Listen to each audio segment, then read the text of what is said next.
시간이 되었습니다. 다 같이 사도신경으로 신앙 고백하시며 2024년 6월 19일 수요일 새벽 기도에 함께 시작하겠습니다.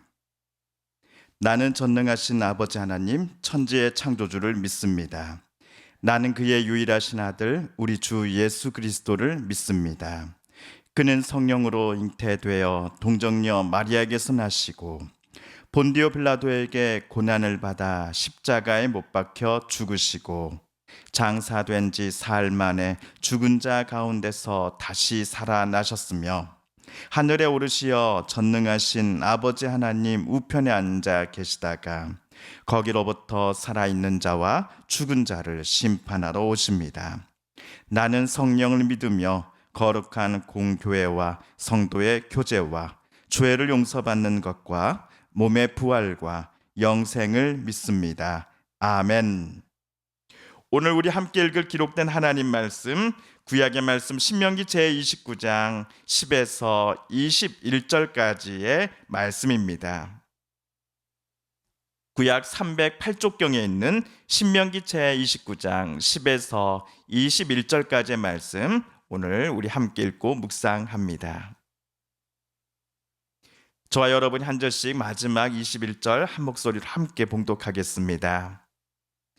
오늘 너희 곧 너희의 수령과 너희의 지파와 너희의 장로들과 너희의 지도자와 이스라엘 모든 남자와 너희의 유아들과 너희의 아내와 및 내 진중에 있는 객과 너를 위하여 나무를 패는 자로부터 물 깃는 자까지 다 너희의 하나님 여호와 앞에 서 있는 것은 내 하나님 여호와의 언약에 참여하며 또 내 하나님 여호와께서 오늘 내게 하시는 맹세에 참여하여 여호와께서 내게 말씀하신 대로 또 내 조상 아브라함과 이삭과 야곱에게 맹세하신 대로 오늘 너를 세워 자기 백성을 삼으시고 그는 친히 내 하나님이 되시려 함이니라. 내가 이 언약과 맹세를 너희에게만 세우는 것이 아니라 오늘 우리 하나님 여호와 앞에서 우리와 함께 여기 서 있는 자와 오늘 우리와 함께 여기 있지 아니한 자에게까지이니 우리가 애굽 땅에서 살았던 것과 너희가 여러 나라를 통과한 것을 너희가 알며 너희가 또 그들 중에 있는 가증한 것과 목석과 은금의 우상을 보았느니라. 너희 중에 남자나 여자나 가족이나 지파나 오늘 그 마음이 우리 하나님 여호와를 떠나서 그 모든 민족의 신들에게 가서 섬길까 염려하며 독초와 쑥의 뿌리가 너희 중에 생겨서 이 저주의 말을 듣고도 심중에 스스로 복을 빌어 이르기를 내 마음이 완악하여 젖은 것과 마른 것이 멸망할지라도 내게는 평안이 있으리라 할까 함이라. 여호와는 이런 자를 사하지 않으실 뿐 아니라 그 위에 여호와의 분노와 질투의 불을 부으시며 또 이 책에 기록된 모든 저주를 그에게 더하실 것이라. 여호와께서 그의 이름을 천하에서 지워 버리시리되 여호와께서 곧 이스라엘 모든 지파 중에서 그를 구별하시고 이 율법책에 기록된 모든 언약의 저주대로 그에게 화를 더하시리라. 아멘. 지난주 금요일과 그리고 어제 화요일 모세는 이스라엘 백성들이 애굽에서 탈출하여 광야를 거쳐 모압 땅에 이르기까지 있었던 중요한 사건들 중에서 크게 두 가지를 언급했습니다.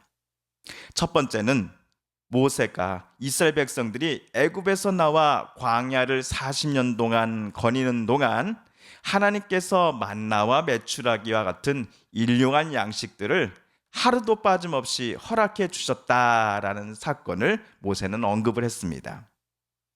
그리고 두 번째로 어저께 모세는 이스라엘 백성들이 요단강 동쪽 편에 위치한 헤스본과 바산의 군사들과 싸워서 승리한 사건을 이야기했습니다. 40년 전만 하더라도 이스라엘은 이집트에서 노예로 400년 동안 살았던 민족이었습니다. 이런 민족이 헤스본과 바산처럼 싸울 무기를 충분히 갖추고 있었겠습니까? 또한 전쟁터에 나아가야 하는 이스라엘 백성들 중에 그 당시 군사훈련을 제대로 받은 사람이 단 한 명이라도 있었겠습니까? 그런데도 이스라엘은 헤스본과 바산과 맞서 모두 승리하였습니다. 게다가 모세가 이 말을 할 당시에 헤스본과 바산의 땅을 이스라엘 12지파 중 루벤과 갓 그리고 므낫세의 절반 지파가 차지하여서 거기에 성읍을 이미 건설하고 살아가는 중이었습니다. 그렇다면 모세는 이 두 가지 사건을 어제와 또 그저께 언급했던 이유가 과연 무엇이었을까요?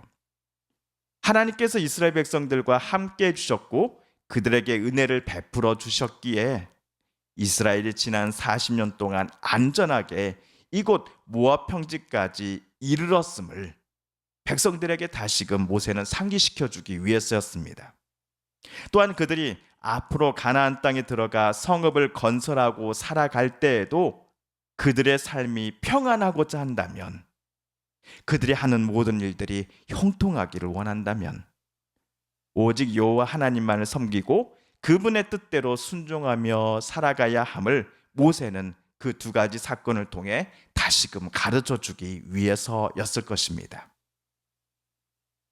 한편 오늘 모세 앞에는 이스라엘 각 지파의 수령들과 대표자들로부터 남녀노소 모두가 모세의 말을 듣고 있는 중이었습니다.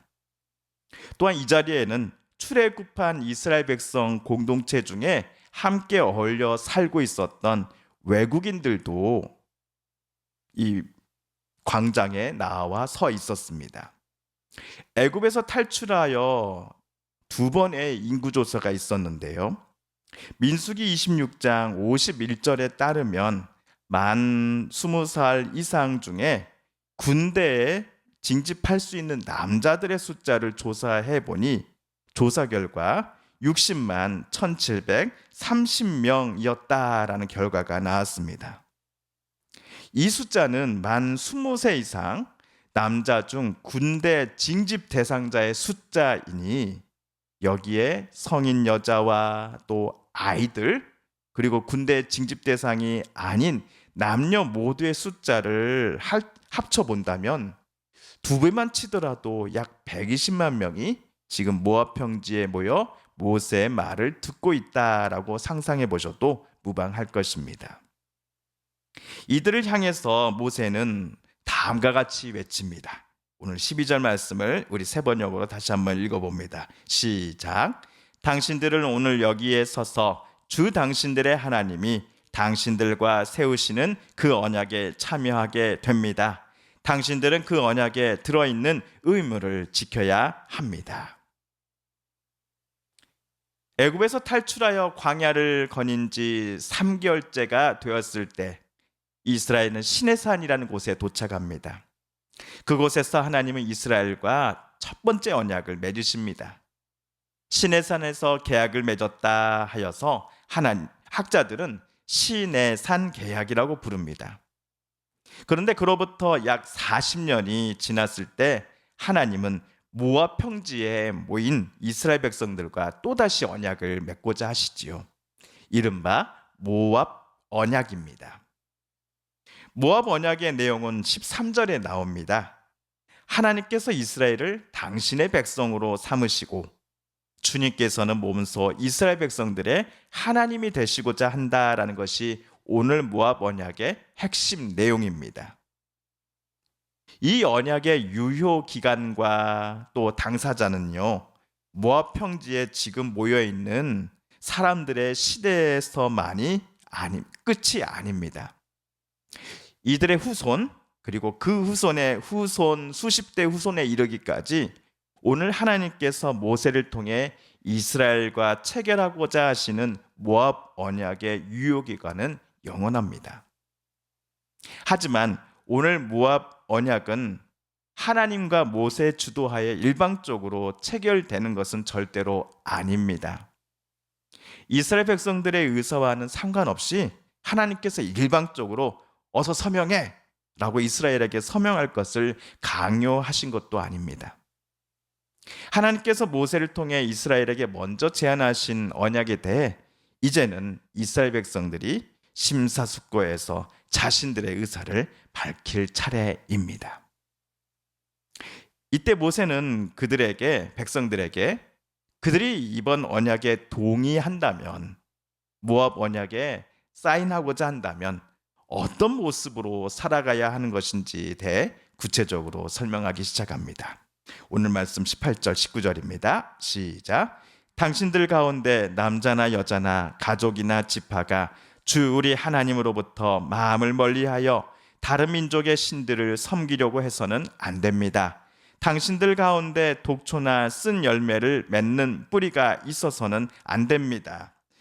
그러한 사람은 이런 저주의 말을 들으면서도 속으로 자기를 달래면서 내 고집대로 하여도 만사가 형통할 것이다 할 것입니다.